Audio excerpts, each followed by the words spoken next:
Bismillahirrahmanirrahim. This is your host Mariam. You are watching Psycho Informative. Today video topic is functionalism. इससे पहले हम structuralism पे बात कर चुके हैं, आज हम functionalism को पढ़ेंगे जी। स्टार्ट करते हैं। functionalism formed as a reaction to structuralism, यानी कि structuralism के reaction में functionalism आया था and was heavily influenced by the work of William James. William James जो है वो functionalism के founder हैं and evolutionary theory of Charles Darwin. William James ने Charles Darwin की evolutionary theory से इंस्पायर होकर फंक्शनलिज्म का कॉन्सेप्ट निकाला था और कॉन्सेप्ट दिया था। उसके बाद जी functionalist saw to explain the mental process in a more systematic and accurate manner. जो फंक्शनलिस्ट थे यानी फंक्शनलिज्म के मानने वाले, वो ये कहते थे कि जी हमारे मेंटल प्रोसेस को हम बहुत अच्छे तरीके से सिस्टमैटिकली और एक्यूरेटली बयान कर सकते हैं। अब जी rather than focusing on the element of consciousness, functionalist focused on the purpose of consciousness and behaviour.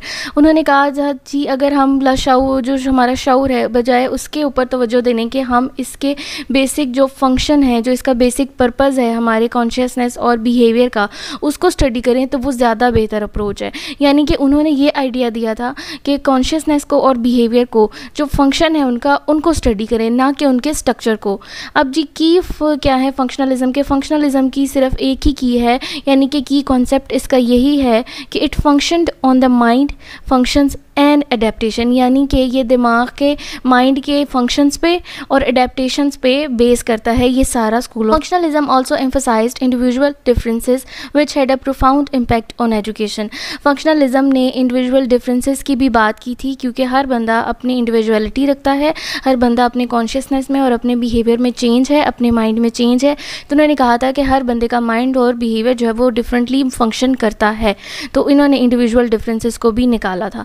अब जी इम्पोर्टेंट फंक्शनलिस्ट कौन कौन से थे, इनके बारे में देख लेते हैं। Some of the important functionalist thinker include William James, Dewey, Harvey Carr and John Angell. इन 3-4 लोगों ने जो है ना सबसे ज़्यादा काम किया था फंक्शनलिज्म में। इनको फंक्शनलिस्ट कहा जाता है, इनकी डिफरेंट थ्योरीज भी हैं। अब जी instead of focusing of mental processes themselves, functionalist think there were instead interested in the role that they poses play.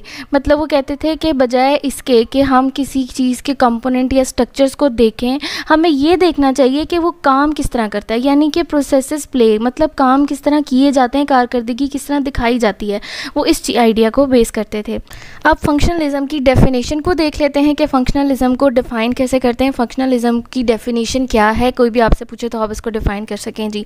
Functionalism is an early school of psychology the focus on this purpose और function of the human consciousness and how it's lead to adaptive behaviours. Functionalism जो है वो एक early school of thought है psychology का। इसका काम क्या है कि ये ह्यूमन कॉन्शियसनेस के फंक्शन को और पर्पस को स्टडी करता है और अडेप्टिव बिहेवियर्स, यानी कि हमारे जो बिहेवियर वक्त के साथ साथ हम अडेप्ट करते हैं उनके बारे में बात करता था, जबकि स्ट्रक्चरलिज्म सिर्फ कॉन्शियसनेस पे बात करता था। अब जी it is an attempt to apply empirical method in studying the consciousness, मतलब कि इसमें एम्पेरिकल मेथड्स यूज़ किए गए कॉन्शियसनेस को स्टडी करने में, यानी साइंटिफिक तौर पे स्टडी करना शुरू किया, जबकि स्ट्रक्चरलिज्म जो था वो इन सब चीज़ों में लेक करता था। अब जी why functionalism is propose, functionalism क्यों बनाया गया।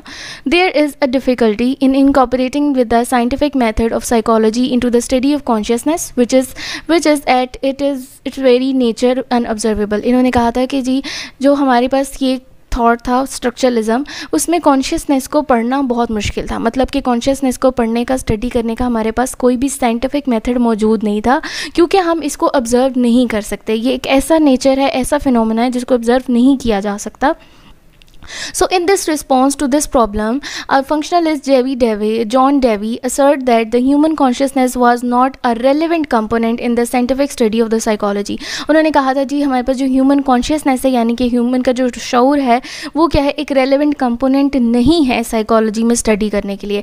Practical and adaptive responses are what shape our behaviour and not our unobservable consciousness. उन्होंने कहा था कि हमें वो बिहेवियर्स देखने चाहिए जो कि प्रैक्टिकली सामने आते हैं एडेप्टिव रिस्पॉन्स के ज़रिए, यानी कि हम कुछ रिस्पॉन्सेज को अडेप्ट कर लेते हैं, कुछ थ्योरीज़ को अडेप्ट कर लेते हैं, कुछ मतलब चेंजेस हमारे अंदर जो आती हैं उनको हम अडेप्ट कर लेते हैं, तो वो प्रैक्टिकली हमारे बिहेवियर को शेप करती हैं।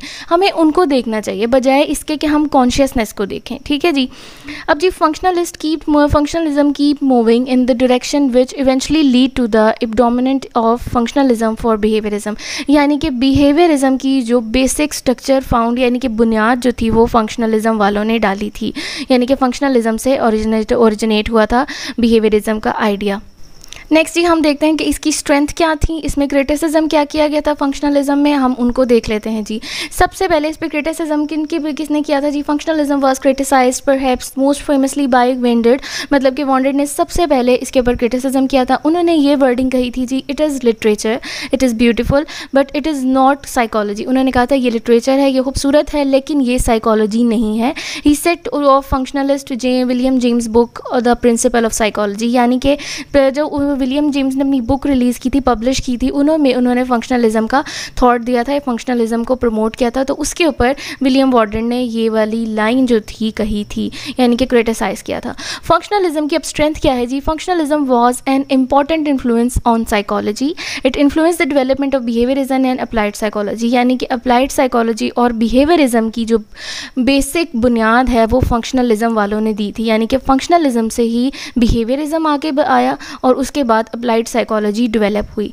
लास्ट ही है इसका कि functionalism also influence the educational system. Functionalism जो होता है वो एजुकेशनल सिस्टम में बहुत इन्फ्लुएंस रखता है, specially with the regard to John Dewey believe that the children should learn at the level of which they are developmentally prepared. उन्होंने कहा था कि बच्चा जिस सतह पे मतलब डेवलप हो जाता है वो उसी तरह परफॉर्म करता है, यानी कि 2 क्लास का बच्चा है या 3 क्लास का बच्चा है तो वो अपने ग्रेड के मुताबिक ही परफॉर्मेंस देगा। ऐसा नहीं हो सकता कि जो बच्चा अगर मेंटली पूरी तरह डेवलप नहीं है और आप उसको जाते ही 2 में या 3 में बिठा दें, यानी कि इस तरह से, ये एग्जांपल मैं आपको देख के समझा रही हूँ कि इस तरह से उन्होंने कहा था हमारा दिमाग जितना डेवलप होता है, प्रिपेयर होता है, हम उसी लेवल पे जाके परफॉर्म और लर्न कर सकते हैं। ये था जी फंक्शनलिज्म, और नेक्स्ट मेरी वीडियो होगी बिहेवियरिज्म पे, so stay tuned, take care and अल्लाह हाफिज़।